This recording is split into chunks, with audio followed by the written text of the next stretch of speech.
Well, a very warm welcome to another vlog, and this time we've travelled halfway across the world to take a photograph that really needs no introduction. This is Tunnel View, made famous, this view, by Ansel Adams, and we're here in Yosemite for 3 days, and you might be able to tell by my demeanour that I'm like a kid at Christmas. It is Disneyland for landscape photographers, and we're absolutely delighted to be here this morning. We've made it for sunrise here at Tunnel View, and I've moved away from the crowds in the car park up to a little spot overlooking a large drop behind me. So as you can see, I have zoomed in to around 135 mil, and we're getting that sheer face of El Cap, some lovely soft light on it, and I've actually overexposed the image slightly just to give it a little hint of mystery and a high key type effect. As we can see, there's no direct light, but there's soft light there, a tiny bit of mist in the valley here at Yosemite. When you have a once in a lifetime opportunity to take a photograph of a location like this, on the one hand you want to get a decent shot, but on the other hand you want to relax, take it all in and enjoy the experience immensely. And I'm here on a family holiday with my wife Lisa, and we've had a ball to date. If you haven't watched my short video on photographing San Francisco, I'll put a link to that up there now. But the next 3 days are here in Yosemite, and then we move on to Sequoia and then Big Sur. So the next few vlogs, I would imagine, will be all about landscape photography. So let's move on to the next location, wherever that may be. It'll be down in that valley somewhere.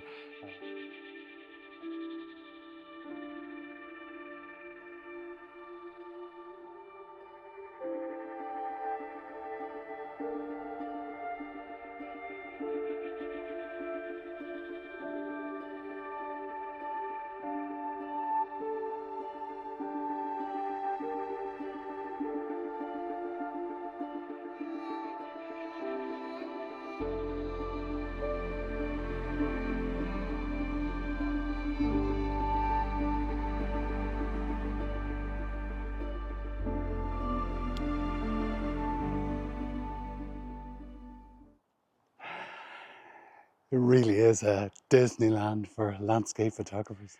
So we've driven down into the valley now, and I've just pulled over lots of car parking spaces, and I've wandered down through the scrub, and there's wildflowers that are going to seed, and I couldn't believe I came down onto the river here. Flat calm, beautiful reflections in this direction. If you see that view behind me, just stunning, flat calm. I can't believe my luck. So I have taken a portrait orientation shot there, and I'm going to turn around now, look in the opposite direction, and I have an equally incredible view. But I noticed there's some weed in the, let me just turn the camera around here to the next photograph that we're going to take. Now, what a shot. I know. Now, if we just scroll the camera down here. Now here's the weed that I'm talking about, and it kind of blocks out a little bit of the reflection. So I'm gonna have to maybe move a little bit. There's not much space here, just so I get a clean reflection there. And we look up, wow. Okay.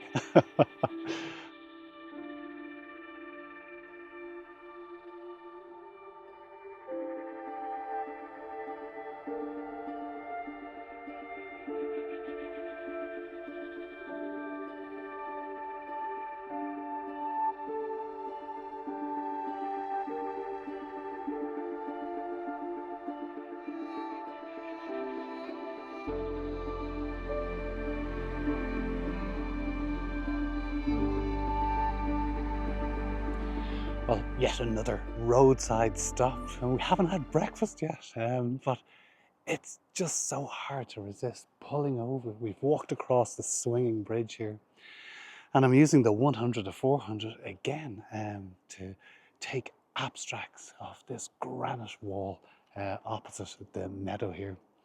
And I'm going to pick one or two abstracts here. We'll move on and we might get a bite to eat. And then you never know, because the morning light has gone. It's replaced by that bright mid-morning light, which will extend into the afternoon.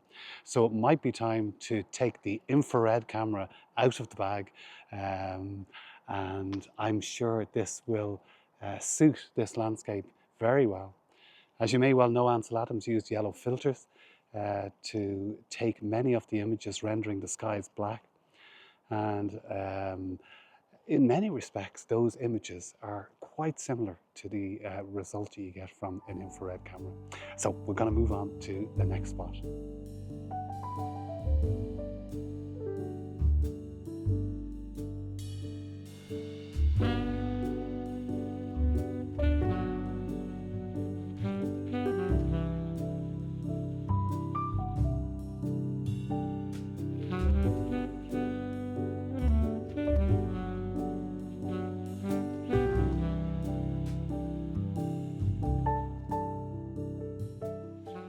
Well, the infrared camera has proved valuable today. We had bright sunny skies.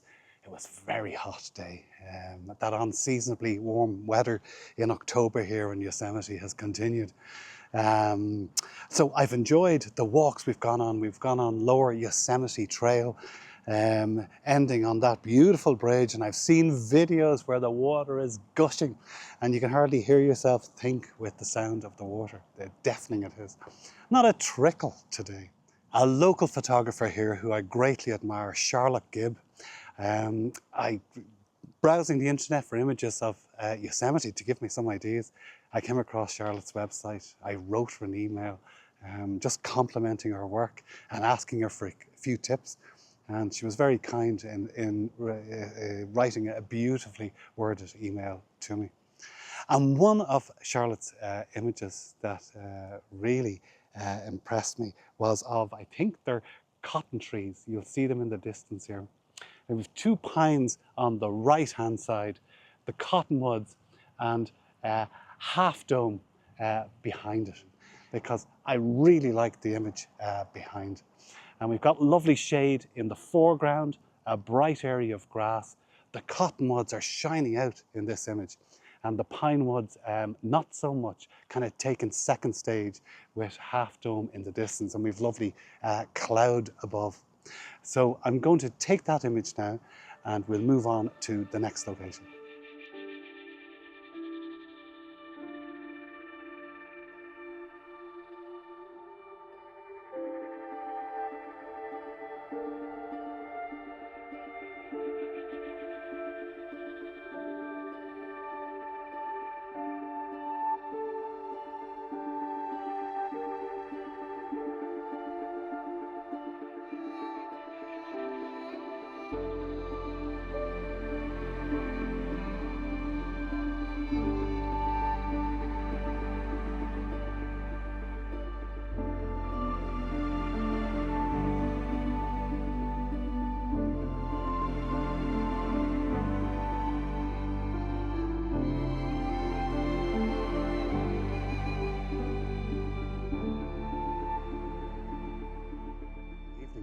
Little bit of rain now, there's the atmosphere in the air.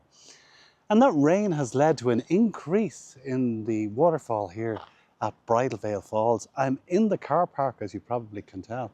And the reason I'm here is I have the long lens out up to 400mm, pointing it at a rainbow in the falls as the afternoon sun. Oh, the light is magical.